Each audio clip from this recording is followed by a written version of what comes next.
विश्वेशलिङ्गसम्भूतं विश्वविद्याविबोधकं विश्ववन्द्यं सदा वन्दे विश्वाराध्यं जगद्गुरु। काशी ज्ञान सिंहासन के आदि जगद्गुरु विश्वाराध्य से लेकर विश्वेश्वर शिवाचार्य पर्यंत जो गुरु परंपरा हुई है उसे अनेक प्रणिपात समर्पित करते हुए आज के इस धर्म सभा में उपस्थित समस्त शिवाचार्य गण, काशी वीर शैव विद्वत संघ के समस्त विद्यार्थीगण, विभिन्न प्रांतों से आए हुए समस्त सद्भक्तगण, औसा संस्थान के ध्यानेश्वर महाराज और माता,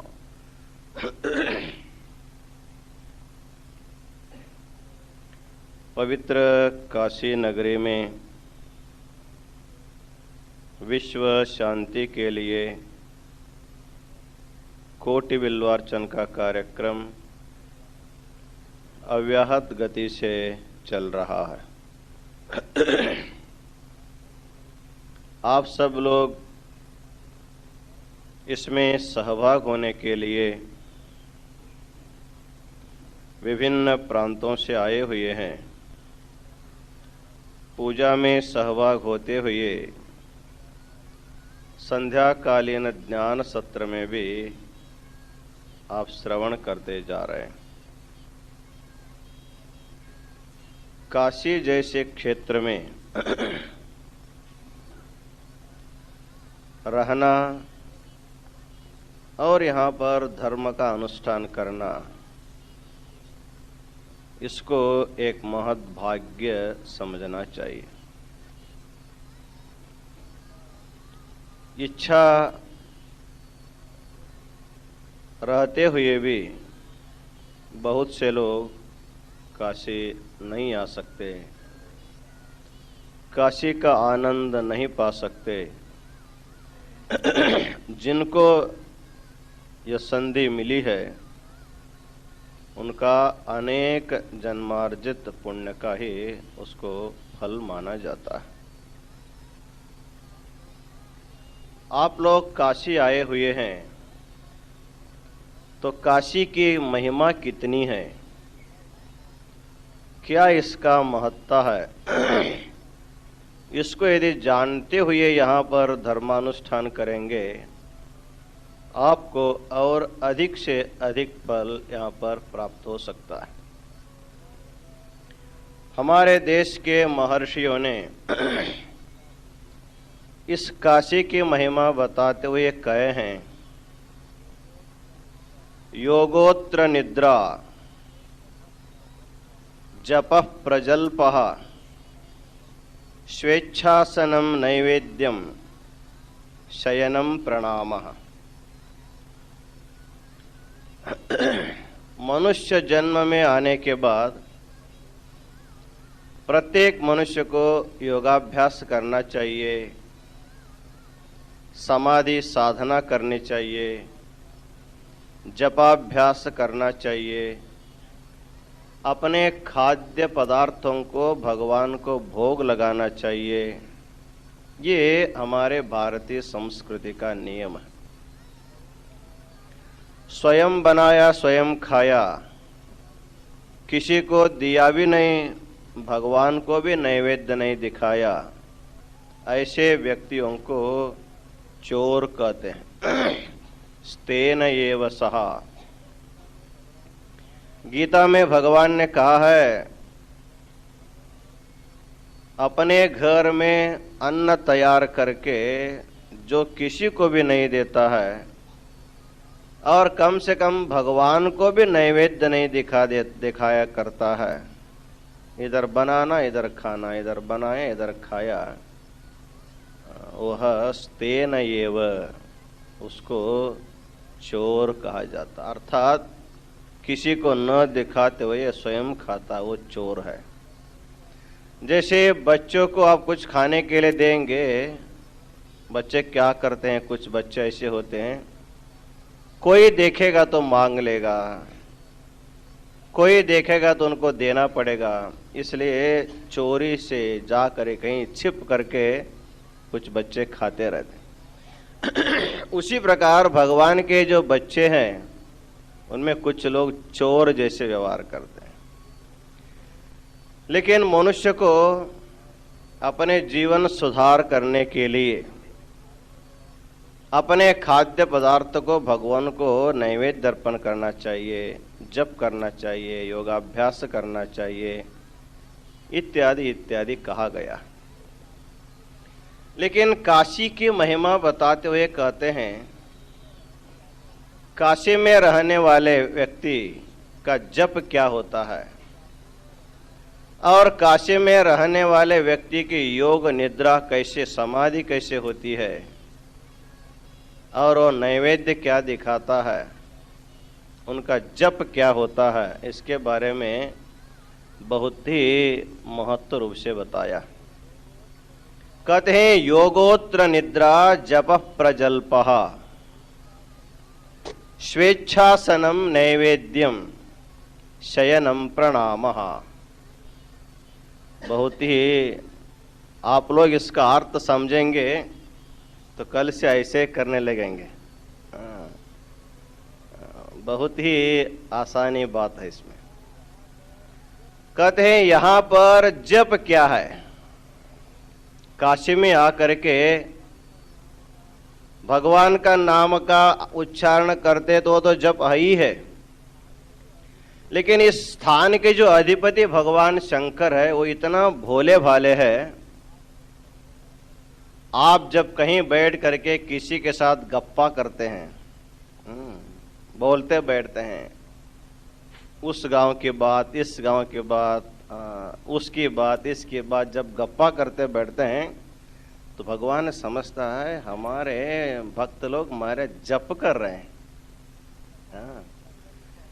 जपहा प्रजल्पहा, प्रजल्प हुई यहां पर जप हो जाता है। अर्थात आप अपने गांव में बैठ करके भगवान का नाम लेना उतना ही है और यहां आ करके गप्पा लड़ाना भी उतना ही है, दोनों बराबर है। आपके गांव में जप करने से जितना पुण्य आपको मिलता है उतना ही पुण्य काशी में आकर के जप करने से नहीं, केवल बातचीत करने से मिलता है। जप प्रजल्प, कितना आसान है। कल से फिर बिलवारचन में कोई बैठेगा नहीं। अब बोलते बैठने से हमको फल मिलता है तो फिर क्यों जप करना। अर्थात स्थान का इतना महत्व है, आपके मुंह से कोई भी शब्द बाहर निकलता है वो जप के समान है। यहाँ काशी में निवास करते हुए कोई भी शब्द आपके मुंह से निकलता है वो जप के बराबर माना जाता है। जप प्रजल्पः स्वेच्छासनम नैवेद्यम। अशन का अर्थ है अपना आहार, स्वेच्छासनम अपनी इच्छा के अनुसार जब आप भोजन करते हैं, आपको क्या क्या चाहिए, जब आप लोग थाले में परोस कर जब खाने लगते हैं तो भगवान क्या सोचता है, मुझे नैवेद्य दिखा रहा है, आप स्वयं खा रहे हैं।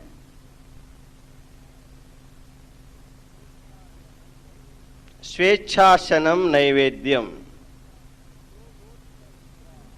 योगोत्र निद्रा, यहां पर समाधि स्थिति क्या है, आप खा पी करके जब सो जाते हैं गाढ़ निद्रा में, वो एक योग समाधि मानी जाती है। अर्थात आप काशी के अन्यत्र क्षेत्रों में जा करके समाधि लगाना उतना ही है और काशी में आकर के निद्रा करना भी उतना ही है। अर्थात यहाँ निद्रा करने से आपको योग समाधि लगाने का पुण्य प्राप्त होता है, योगोत्र निद्रा। और कहते हैं जप प्रजल्पः, आपके बातचीत जप माने जाते हैं। और शयनम प्रणामः।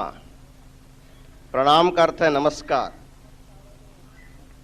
नमस्कारों में सबसे श्रेष्ठ नमस्कार साष्टांग नमस्कार माना जाता है। इसलिए जब भी हम गुरु के पास जाते हैं, भगवान के पास जाते हैं, तो कहते हैं साष्टांग नमस्कार करो, साष्टांग नमस्कार करो। क्योंकि भगवान को या गुरु को अर्पण करना हो तो सबसे श्रेष्ठ जो है उसी को अर्पण करना चाहिए। नमस्कारों में आप लोग बहुत बार सुनते हैं एकांग नमस्कार, त्रैंग नमस्कार, पंचांग नमस्कार, ये उसके प्रकार होते हैं। लेकिन सबसे श्रेष्ठ नमस्कार है जब आप एक दंड के जैसे भूमि पर जब गिर जाते हैं, पड़े होते हैं, उसको साष्टांग कहा जाता है। तो कहते हैं शयनम प्रणामः। यहाँ आकर के जब आप खा पी कर जब सो जाते हैं, भगवान समझता है हाँ ये मेरे लिए साष्टांग प्रणाम कर रहा है। हम भी जब देखते हैं, जब अपने दरबार से प्रवचन हाल में आते हैं, बहुत लोग साष्टांग नमस्कार किए हुए रहते हैं, तो सो रहे हैं। हम भी वैसे समझते हैं वो साष्टांग डाल रहा है, हमको साष्टांग डाल। तो काशी में भगवान ऐसा कैसे समझता है? आपके बातचीत को जब समझ रहा है, आप खाते तो वो कहता मुझे नैवेद्य दिखा रहा है, आप गाढ़ निद्रा कर रहे तो कहते योग समाधि में है, और सो रहा है तो कहते हैं ये साष्टांग नमस्कार कर रहा है। तो भगवान ऐसे कैसे सोचता है? तो कहते हैं भगवान बहुत भोला है, बहुत भोले स्वभाव का है। आप क्या कर रहे हैं आपके अंदरूनी बात तो विचार करता नहीं है, आपके बाहर की क्रिया देखता है, सोचता है कि जब वो खाता है तो समझता है कि वो मुझे ही नैवेद्य दिखा रहा है, ऐसा सोचता है। तो हम लोग काशी में आने के बाद तो महास्वामी जी बहुत अच्छी बात कही है, यहाँ आ करके गप्पा लड़ाते बैठेंगे तो जप का फल मिलता है, सो जाते हैं तो योग निद्रा का फल मिलता है, तो ऐसे पड़े रहेंगे तो साष्टांग नमस्कार का फल मिलता है, स्वयं खाएंगे तो नैवेद्य लगाने का पुण्य मिलता है। तो इतना ही करना चाहिए। ऐसे यदि आप सोचते हैं तो भोले भगवान को जो है हम फंसा रहे हैं, ऐसा अर्थ होता है। भगवान भोले तो है, जब तक आपके तरफ ख्याल नहीं करता है तब ऐसे समझता रहता है वो। जब एक बार ख्याल किया, अरे ये तो केवल सोता ही है, हाँ, कभी योग नहीं करता है, और ये केवल खाता ही है, मुझे कभी नैवेद्य नहीं दिखाता है, और ये केवल गप्पा ही करता है, कभी जप नहीं करता है। ऐसा जब भगवान को समझ में आ जाए तब बहुत भारी शिक्षा आपको अनुभव करना पड़ता है। जब तक उनको मालूम नहीं तब तक सब चलता है। घर में कोई एक मालिक होता है, बहुत बड़ा कारोबार है, तो कोई कुछ करता है, कोई कुछ करता है, जब तक उसको मालूम नहीं है सब चलता है। जब तक उनको मालूम नहीं होता सब चलता है, लेकिन मालूम होने के बाद नहीं चलता। एक बार मालिक को मालूम हो गया ये आदमी गलती करता है, फिर बार बार उसके तरफ वो ख्याल करता है। इसलिए भोले स्वभाव का गैर फायदा नहीं लेना चाहिए। भोले व्यक्ति का गैर फायदा नहीं लेना चाहिए। तो भगवान भोले है, इतना ही नहीं वो भाले भी है। भोले भाले, भाल का अर्थ है त्रिशूल। हाँ, भगवान के हाथ में त्रिशूल भी है।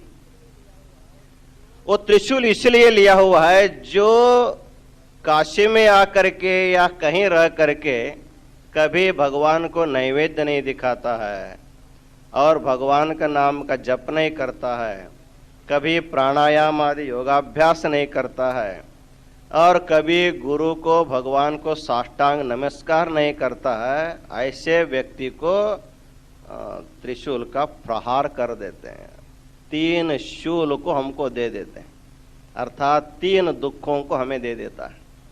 आध्यात्मिक दुख, आदि भौतिक दुख, आदि दैविक दुख। इन 3 दुखों से, इन 3 तापों से यदि हमको बचना है तो यहाँ पर कहे हुए बातों को ख्याल में रखते हुए अपना जीवन व्यतीत करना चाहिए।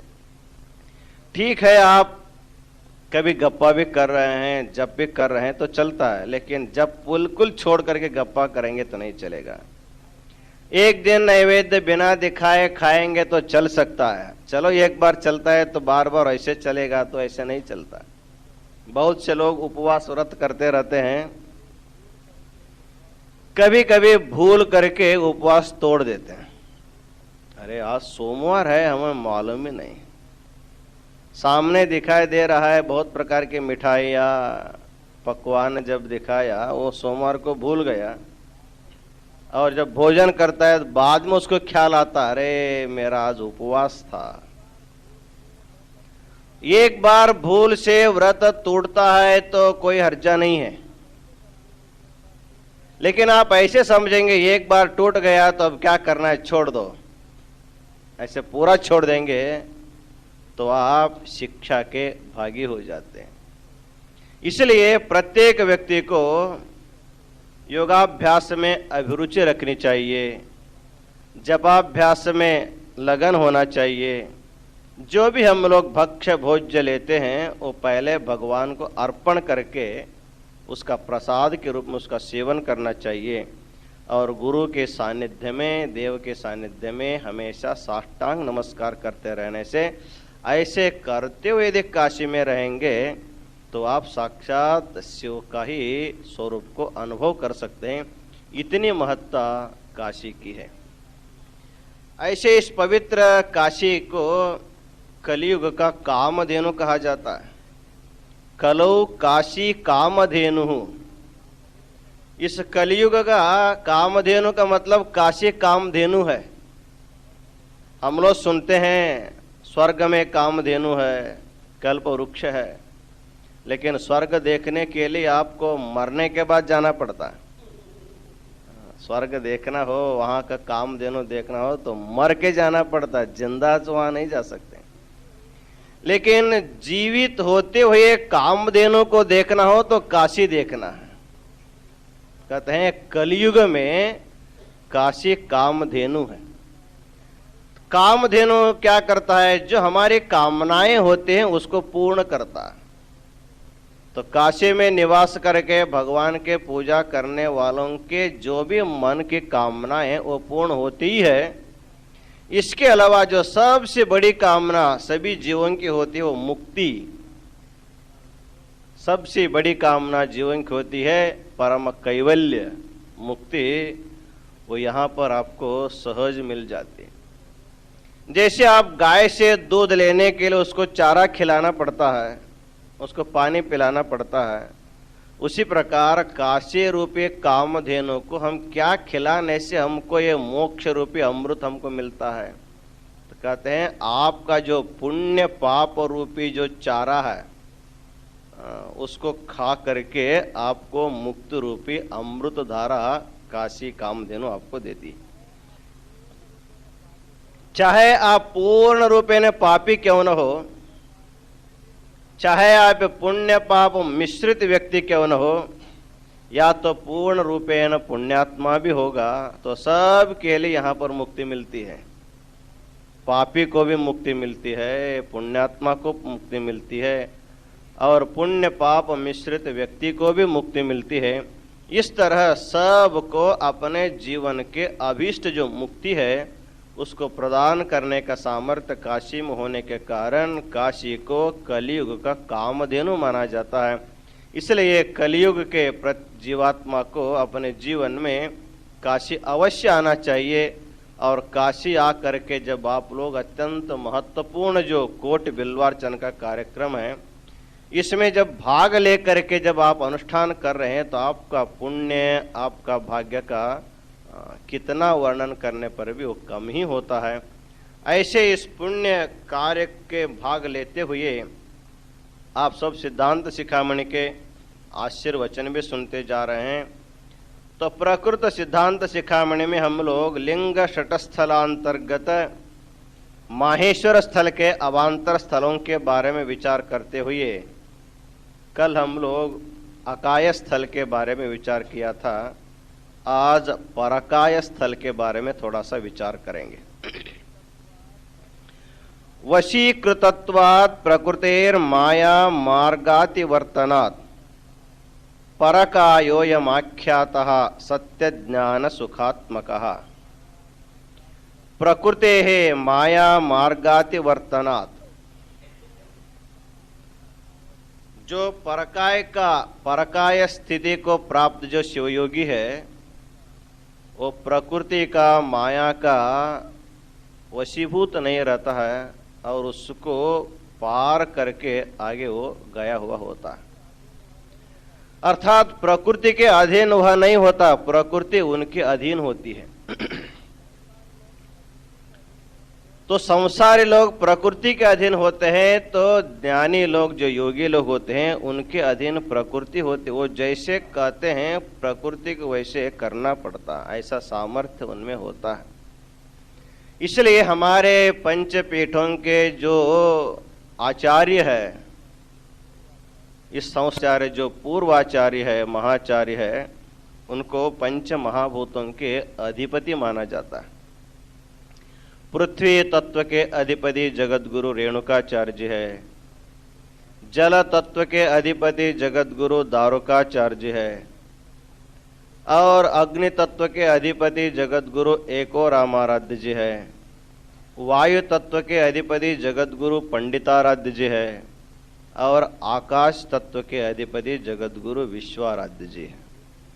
अर्थात ये पंच महाभूत उनके अधीन होते हैं, वो जैसे कहते हैं वैसे उनमें क्रिया होती है, लेकिन हम वैसे कहते वैसा नहीं होता, हम उसके अधीन होना पड़ता है। जहाँ पर हवा होती है वहाँ पर जा करके हमको बैठना पड़ता है।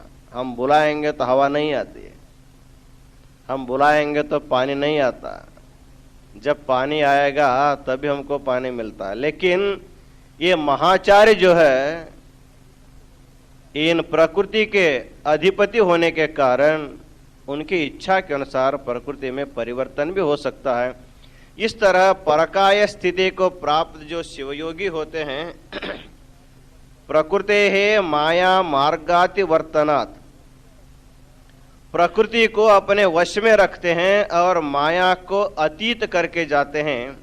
ऐसे परकायोयमाख्यातः सत्य ज्ञान सुखात्मकः, उसी को परकाय कहते हैं। अर्थात अपने शरीर में रहते हुए भी वो शरीर मेरा है ऐसा वो समझते नहीं हैं।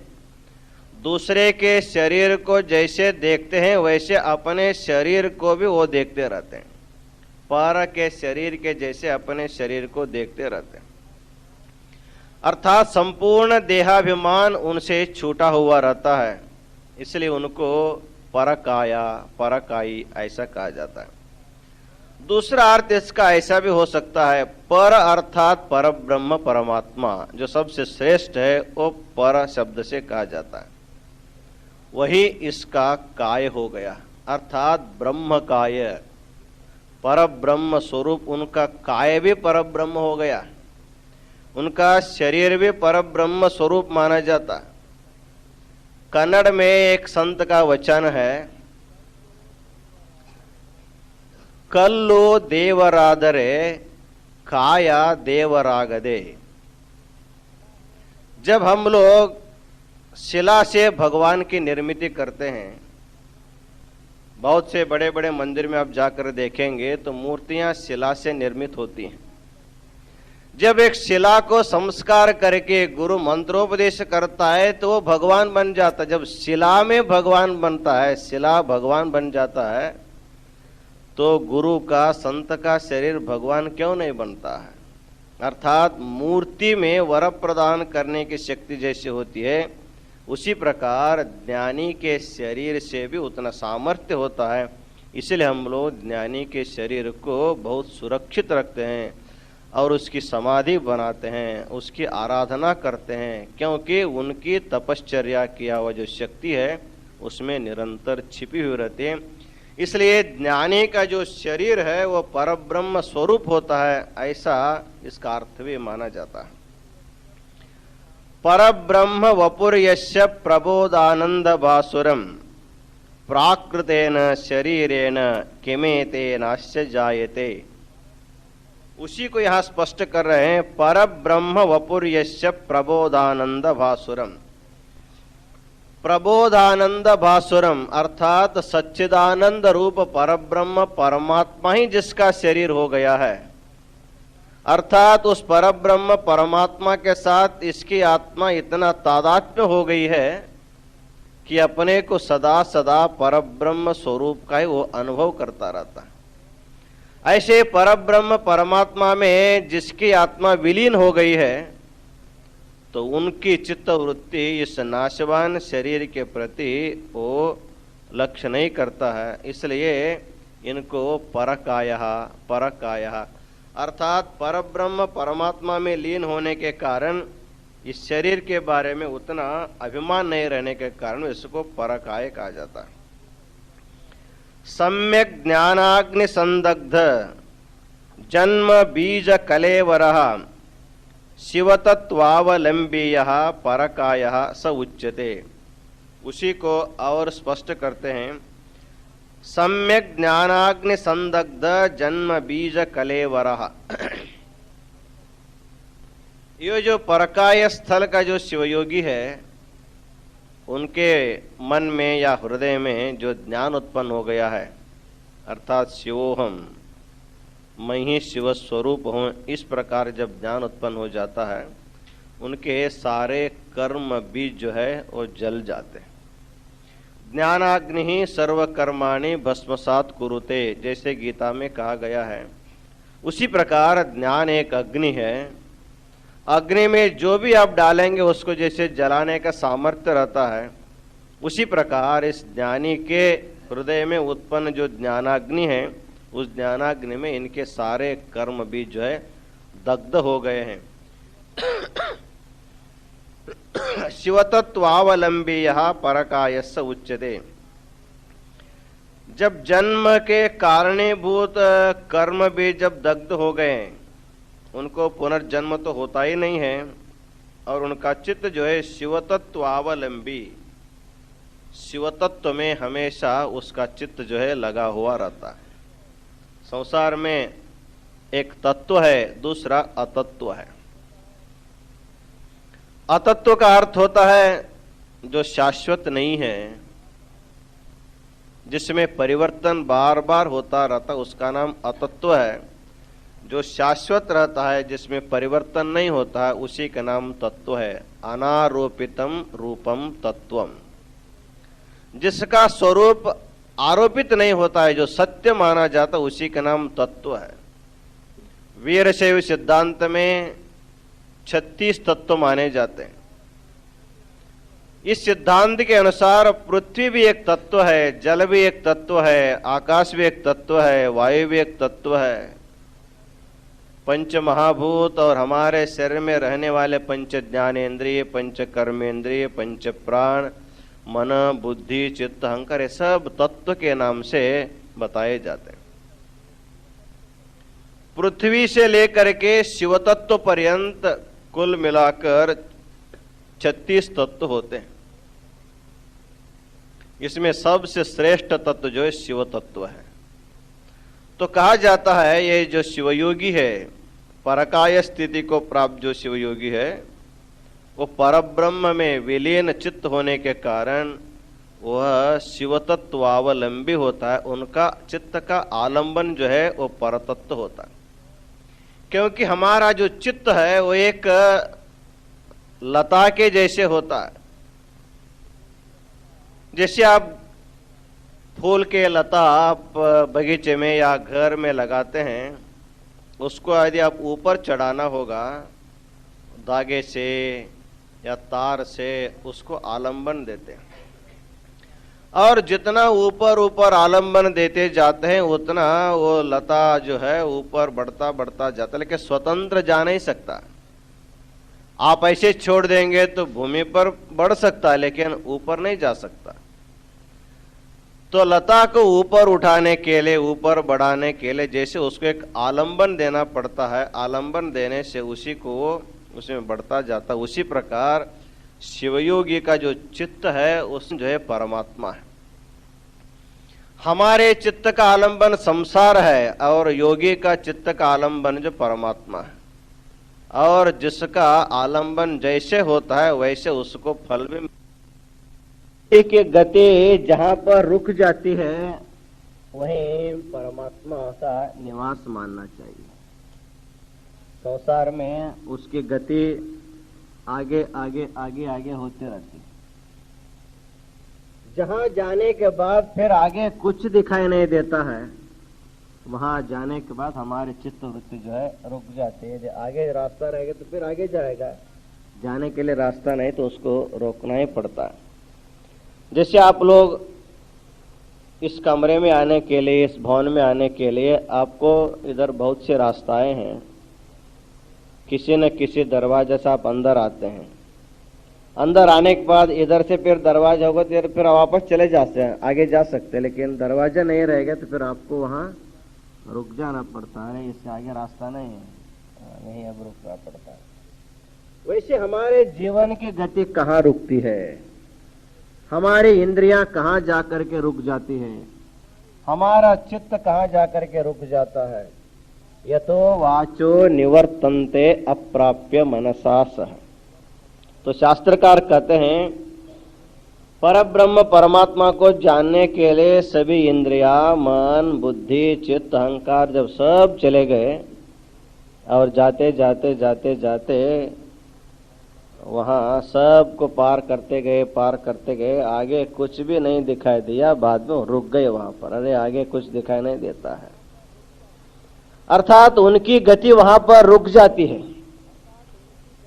शब्द में, शब्द श्रवण करने का सामर्थ्य जो है श्रवणेंद्रिय को है, गंध ग्रहण करने का सामर्थ्य घ्राण को है, और रस ग्रहण करने का सामर्थ्य जिह्वा को है, स्पर्श ग्रहण करने का सामर्थ्य चर्म को है। इस तरह शब्द, स्पर्श, रूप, रस, गंध में इन सारे इंद्रियों की गति बहुत प्रबल होती है, तेज होती है। लेकिन जहां पर शब्द नहीं है, जहां रूप नहीं है, जहां रस नहीं है, जहां गंध नहीं है, वहां जाकर के इंद्रियां बंद हो जाते, उनका कोई व्यवहार वहां पर चलता नहीं। इसलिए यहां पर कहा जाता है कि परस्थिति वही है, परब्रह्म परमात्मा का स्वरूप वही है जहां पर सारे इंद्रियों के, हमारे मन के, चित्त के सारी वृत्तियां जहां पर विलीन हो जाती है, लय हो जाते हैं, वही परब्रह्म परमात्मा है। उस स्थिति को जो जानता है अपने आत्मा के रूप में, उसी को यहाँ पर परकाई कहा जाता है। पराहंताम अनुप्राप्य पश्येद विश्वम चिदात्मकम सदेहोति भ्रमस्तस्य निश्चिता ही शिवात्मता। पराहंताम अनुप्राप्य पश्येद विश्वम चिदात्मकम। यहाँ पर परमात्मा को पाने के बाद हमारा अहंता जो है वह अहंता पराहंता हो जाता है। एक अहंकार है और दूसरा परा अहंकार है, और उसी को पूर्ण अहंकार भी कहते हैं। पर अहंकार, पूर्ण अहंकार, ये दोनों एक ही है, लेकिन प्रत्येक व्यक्ति में अहंकार रहता है, लेकिन वो पूर्ण नहीं रहता, पूर्ण अहंकार नहीं रहता। आप प्रत्येक व्यक्ति कहते हैं मैं, अहम अहम, आप लोग करते हैं, कहते हैं, तो आपका मैं का जो व्यवहार है, अहम का जो व्यवहार है, कहाँ रहता है? अपने शरीर के पास ही रहता, शरीर छोड़ करके आगे नहीं जाता। अर्थात अपना जो अहम व्यवहार है उसकी सीमा है, वो सीमा होने के कारण वह अहंकार दूषित हो जाता। कल हम अपने आशीर्वचन में बताए, जैसे गंगा जल बड़ा प्रवाह है तो वहां कोई दोष नहीं है, वही अपने पात्र में छोटा रहेगा तो जल्दी से दूषित हो जाता है। उसी प्रकार संसारी जीवों का जो अहंकार होता है वो सीमित होता है, व्यष्टि अहंकार होता है, इसलिए वो दूषित होता है। ज्ञानी के पास भी अहंकार रहता है, वो अहंकार समष्टि होता है और वो निर्दोष होता है। उसी को पूर्णाहंता, उसी को पराहंता का, अर्थात संपूर्ण विश्व को अहम मानता, संपूर्ण विश्व को अहम मानता। एक सुभाषितकार कहते हैं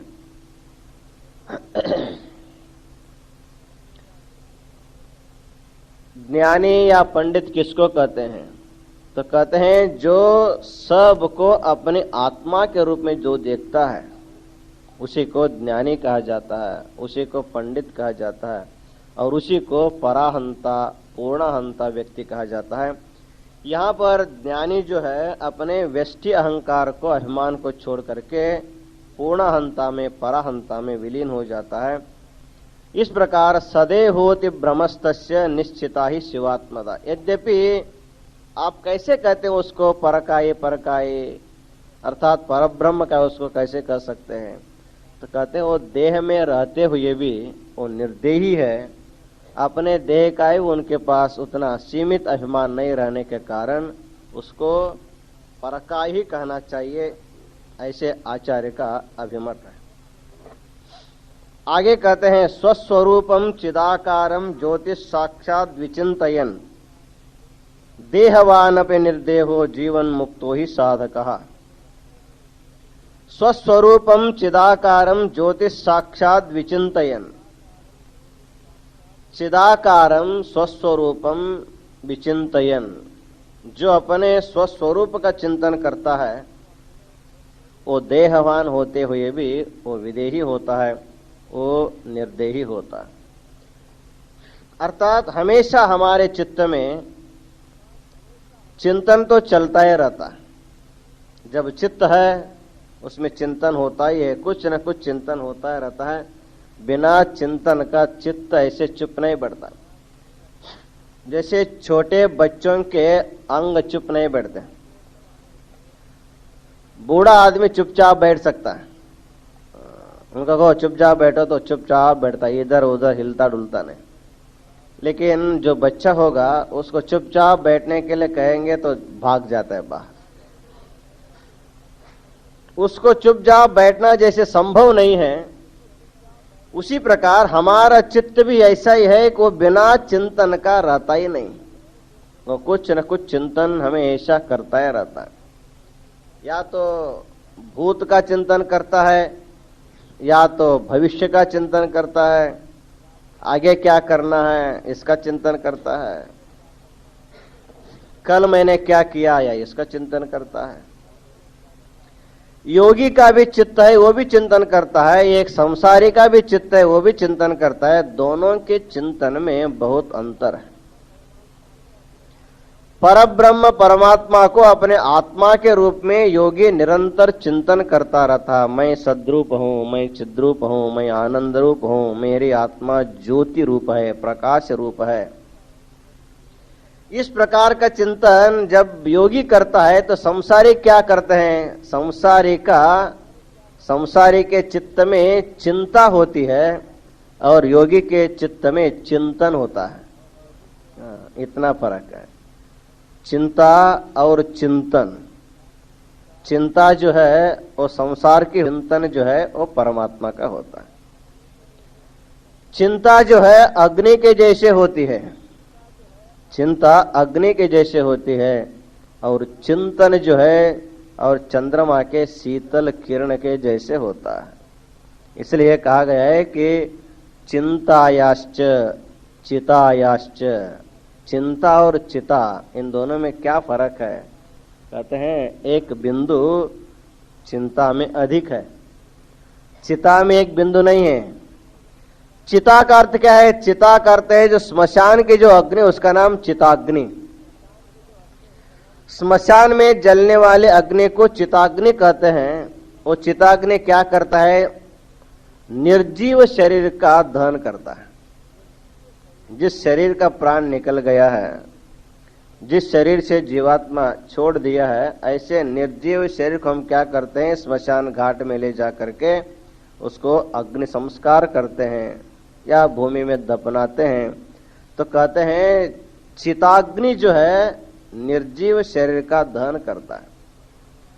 चिंता में एक बिंदु अधिक होने के कारण इसमें अधिक शक्ति क्या है, तो कहते हैं ये निर्जीव को नहीं सजीव शरीर को जलाता रहता है, सजीव शरीर को जलाता है। जो व्यक्ति ज्यादा चिंता करता है वो जल्दी जो है जल जाता है, जलता जाता है। आदमी रोज जलता है।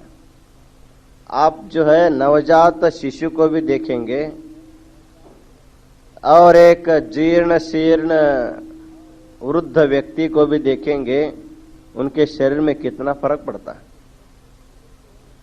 नवजात शिशु जो है उसका शरीर की कांति कैसी होती है और जीर्ण शीर्ण वृद्ध के शरीर की कांति कैसी होती है, इसको देखने के बाद ऐसा लगता है हाँ ये बहुत जल चुका है, ये बहुत जल चुका है। तो जलने के लिए हमको जलाने वाले 3 अग्नि हैं, 3 ताप है, एक नहीं 3 ताप है। त्रिताप के द्वारा संसारी व्यक्ति निरंतर जलता रहता, जलता रहता है। इसलिए भगवान कहते हैं इस अग्नि में बैठे हुए हैं तो चिंताग्नि को छोड़ करके आपको चिंतन करना चाहिए। तो योगी परब्रह्म परमात्मा का चिंतन करते रहने से उनके पास कुछ भी नहीं है, वो संतुष्ट रहता है। संसारी के पास बहुत कुछ रहता है फिर भी वो चिंता ही करता रहता है, चिंता ही करता रहता है। कितना भी देने पर भी ये संसार में किसी को संतोष नहीं होता।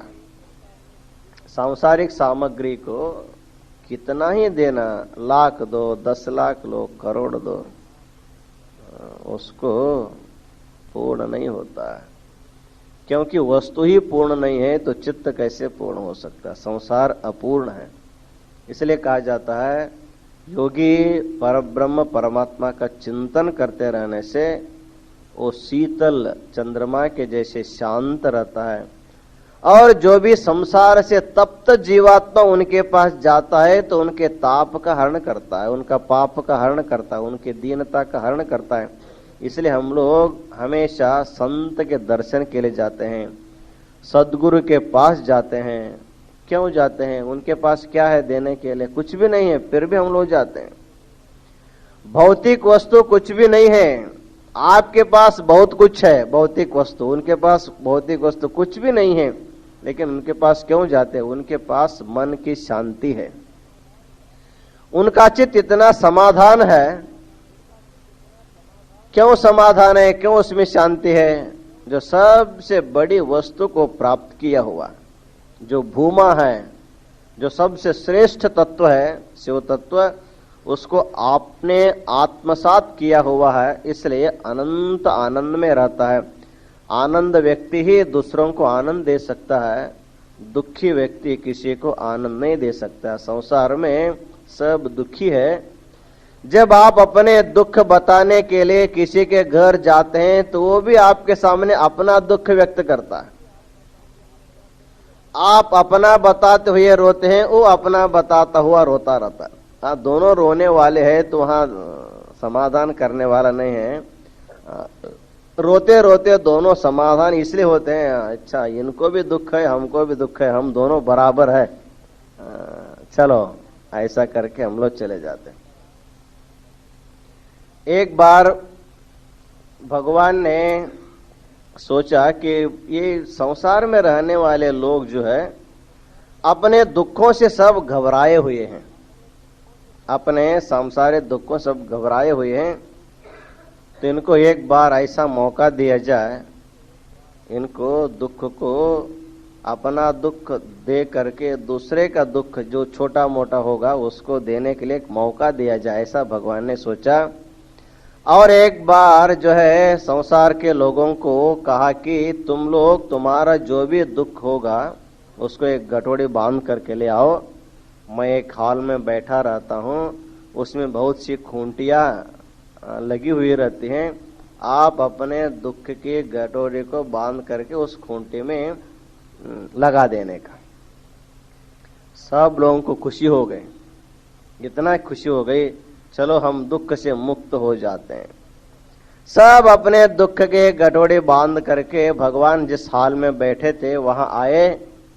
वहां हजारों लाखों लाखों खूंटी लगी है, तो सब लोग अपने गठोड़े उसको लगाए। और उसी हाल में भगवान आगे क्या कहने वाला है, जैसे आप लोग महाराज जी के प्रवचन के लिए क्या कहने वाले ऐसे बैठे सुनते हुए, वैसे भगवान के आदेश आगे क्या होगा उसको सुनने के लिए बैठ गए। भगवान ने सबके गठोड़े देखा, किसी का छोटा है, किसी का बड़ा है, सबका एक जैसे ही है। तो भगवान ने कहा, देखो तुमको संसार में रहना है कि या मेरे पास रहना है? तुमको वापस संसार में जाना है या यहीं रहना है? काशी आए हुए व्यक्तियों को हम यदि ऐसा प्रश्न पूछेंगे कि आपको वापस गांव जाना है कि यहीं रहना है, कुछ लोग कह सकते हैं महाराज हमको यदि आप रखेंगे तो हम यहीं रहेंगे, हम जाएंगे नहीं। लेकिन बहुत से लोग ऐसे कहेंगे महाराज जी हमको जल्दी आदेश दे दीजिए, हम वापस जाने वाले हैं, हमको जाना पड़ता है। भगवान ने कहा, जिसको वापस जाना नहीं है वो अपने घटोड़े की चिंता करने की कोई जरूरत नहीं है। जिसको वापस जाना होगा तो आपको आपका घटोड़ी नहीं लेना हो तो किसी दूसरे का भी ले जाना होगा, घटोड़ी ले करके जाना होगा। आपको जो छोटा लगे उसको आप ले जाओ, बड़ा वाला छोड़ दो और छोटा वाला ले जाओ। लोगों ने देखा दूसरों की अपेक्षा अपना घटोड़ी छोटा है, ऐसे सबको लगने लगा। तो कहा अरे यहाँ दूसरों को लेने की अपेक्षा हमारा हम ले जाना से अच्छा है। सब लोग अपना अपना घटोड़े फिर ले करके वापस संसार में जीव लोग आ गए। अर्थात कहने का तात्पर्य है, संसार में आने के बाद हमारा जो भी सुख दुख होता है हमारे कर्म के अधीन होता है, उसको हमको ही भोगना पड़ता है, वो दूसरे को भोगने के लिए नहीं दे सकते हैं।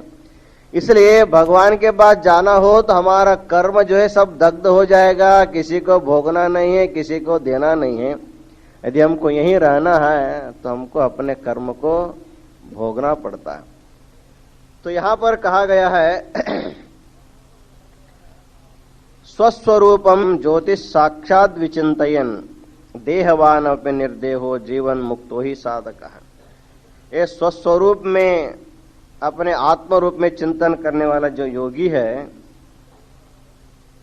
वो चिद्रूप अपने ज्योति का चिंतन करने के कारण देहवान अपने निर्देहो, वो शरीर होते हुए उसको निर्देही माना जाता है, उसी को जीवन मुक्त भी कहते हैं। देहस्तिष्ठतो वायातो योगिनः स्वात्म बोधिनः जीवन मुक्तिर्भवेत् सद्यः चिदानंद प्रकाशिनी। ज्ञान होने के बाद जो मुक्ति स्थिति है, चाहे देह रहे चाहे न भी रहे, लेकिन उनके मुक्ति में कोई फर्क नहीं पड़ता। अर्थात ज्ञान होने के बाद तुरंत मुक्ति का आनंद मिलने लगता ही है। जीवन मुक्त व्यक्ति को शरीर होने पर भी उनके मुक्ति का आनंद अनुभव करने में कोई उनको प्रतिबंधकता या बाधकता कुछ नहीं होता है। इसलिए देहवान होते हुए भी उसको निर्देही कहा जाता है। आत्मज्ञानावसानम ही संसार परिपीडनम सूर्योदये किम लोकः तिमिरेणावरुध्यते। बहुत ही सुंदर उदाहरण देकर के बताते हैं, ये संसार की जो पीड़ा है ये कहाँ तक रहता है। कहते हैं आत्मज्ञान होने तक संसार की पीड़ा किसी को नहीं छूटता। आत्मज्ञान होने के बाद एक क्षण भी संसार की पीड़ा नहीं रहता। उसके लिए उदाहरण देते हैं, सूर्योदय जब तक नहीं होता है तब तक हमारे आंखों के सामने अंधकार छाया हुआ रहता है। आप कुछ भी देखना चाहोगे तो आपको दिखाई नहीं देता। आप दीपक नहीं जलाए हैं, पूरा अंधकार आपके घर में छा गया है, ऐसे स्थिति में प्रकाश के बिना आप कुछ भी नहीं देख सकते हैं। और जैसे ही सूर्योदय हो गया तो अंधकार वहां रहेगा ही नहीं। तो दोनों में विरोध है। प्रकाश और अंधकार में विरोध होने के कारण दो परस्पर विरोधी तत्व एक जगह पर नहीं रह सकते।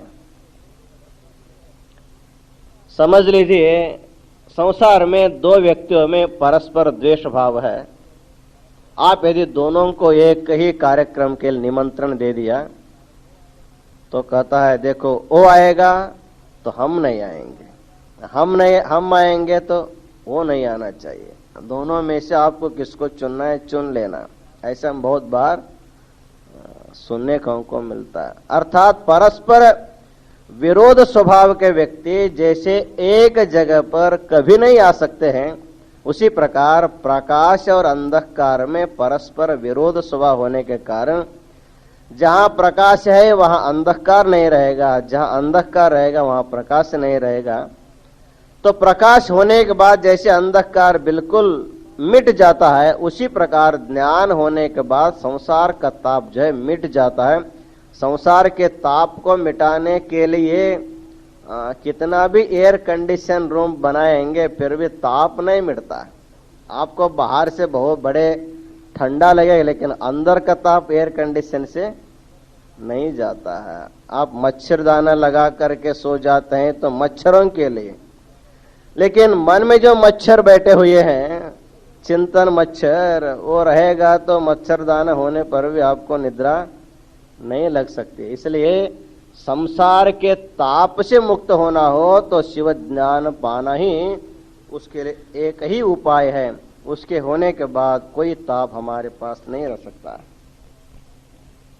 इस परकाय स्थिति को समापन करते हुए कहते हैं, देहाभिमान निर्मुक्तः कालातीत पदाश्रयः कथम याति परिच्छेदम शरीरेषु महाबुधः। देहाभिमान निर्मुक्ता, जिसके अभिमान शरीर पर नहीं है, शरीर का अभिमान जिन्होंने छोड़ दिया है। कालातीत पदाश्रयः, जो काल के अधीन नहीं है, कालातीत ऐसे परब्रह्म परमात्मा को जिन्होंने पाया हुआ है। कथम याति परिच्छेदम शरीरेषु महाबुधः, ऐसा जो महाज्ञानी है अपने शरीर में कैसे वो परिच्छिन्न हो सकता है। इसलिए शरीर उनका परिच्छेद कर नहीं सकता है। जैसे आकाश में हम घर बना देते हैं तो आकाश परिच्छिन्न हुआ ऐसे हमको लगता है, लेकिन कितने भी घर बांधने पर भी आकाश जैसे परिच्छिन्न नहीं किया जा सकता है। उसी प्रकार आत्मज्ञानी भी शरीर के द्वारा परिच्छिन्न नहीं होता है। वो शरीर में रहते हुए भी, शरीर के साथ व्यवहार करते हुए भी वो जीवन मुक्त स्थिति को पाया हुआ रहता है। इस प्रकार ये परकाय स्थल का जो योगी है वो शरीर का, उनके पास स्थूल शरीर का अभिमान नहीं है, वो परब्रह्म परमात्मा ही उनका काय बन गया। ऐसे अमूल्य अत्यंत महत्वपूर्ण स्थिति को पाया हुआ योगी की स्थिति को बताने वाला जो स्थल है उसी का नाम परकाय स्थल कहा जाता है। इन्हीं वचनों के साथ आज का आशीर्वचन पूर्ण करते हैं। ओम शांत शांत शांत।